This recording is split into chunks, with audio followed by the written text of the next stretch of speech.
The subconscious rules so much of our lives from behind the scenes. From the moment that the sperm meets the egg and begins the process of forming a life, you are governed by the subconscious, your mother's and your own.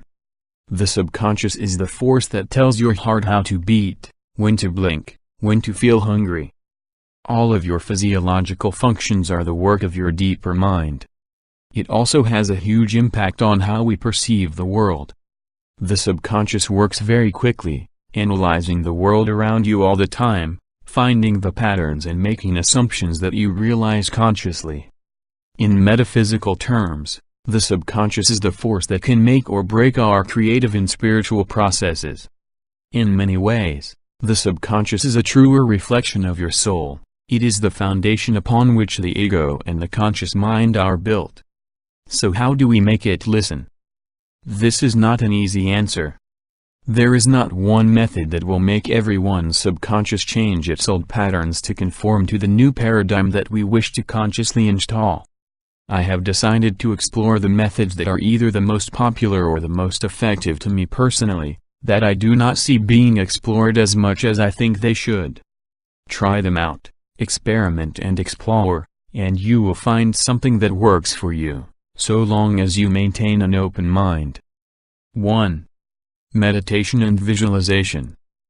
Chances are, we all have heard about the many benefits of meditation, so I won't go on beating this dead horse for too long.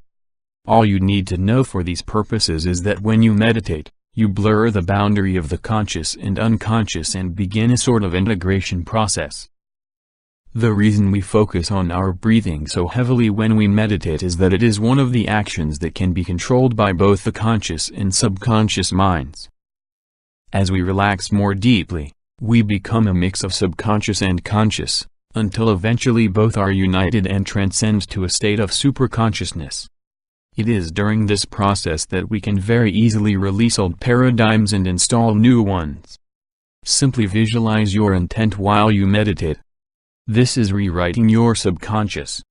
All a personal paradigm really is a story that we keep subconsciously telling ourselves until it becomes real around us.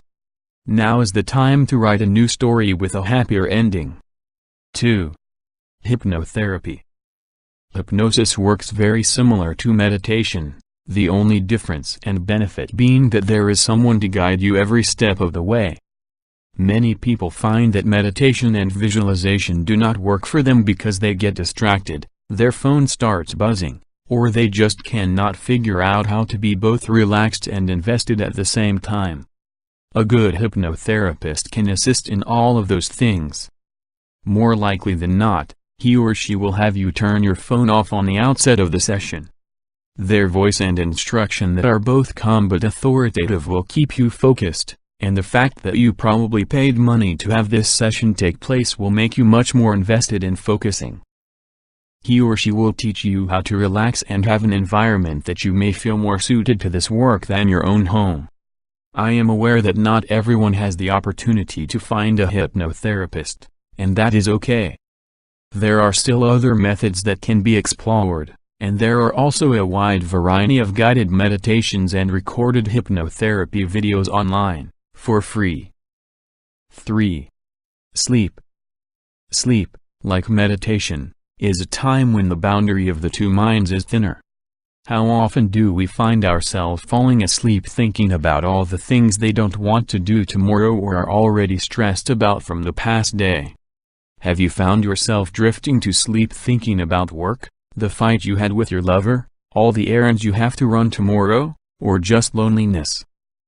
Many people find that when they are about to fall asleep, that this is the time they are no longer distracted and their worst anxieties and fears can bounce around our minds. This is an unfortunate side effect of a culture that teaches us to fight and fear what we hate, rather than focus on and create what we love. It is especially unfortunate because as you are in that half-asleep state, you are just pouring these ideas in their purest form straight into your subconscious. As you fall asleep, you are essentially a tiny coin being thrown into the giant wishing well of the subconscious.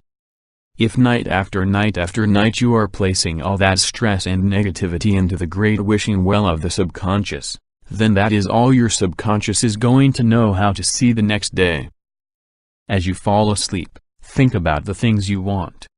Picture yourself with your perfect guy, visualize yourself working at that perfect job, explore your dream vacation. This begins filling the subconscious with positivity. You will wake up the next day feeling great, and the subconscious will begin rewriting itself to meet these positive goals. 4. Ritual. The final method I have here is the one I have found most personally effective. There is, among much of the spiritual community, a distinction between what occultists and pagans call magic, and this force that the New Age community refers to as the law of attraction.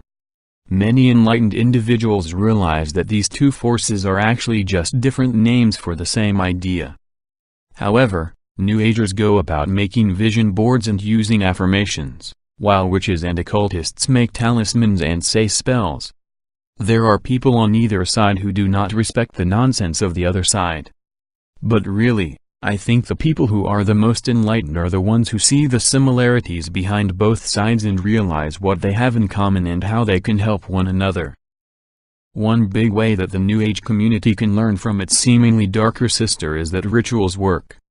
Plain and simple, doing a ritual gets results. This is because our subconscious speaks symbolically. It is very receptive to symbols, and a ritual is, on a level, a way of communicating symbolically to your subconscious. When a Wiccan lights a green candle, burns some incense, and says a spell to attract abundance, they are communicating to their inner self.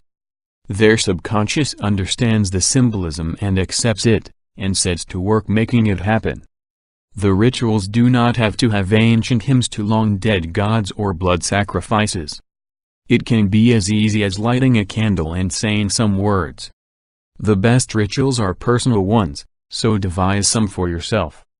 Be creative. There are many other methods that I have not included in this article for the sake of length. I will explore this in later articles, but I feel this is an excellent starting point. As always, love and light my beautiful brothers and sisters. Kyle.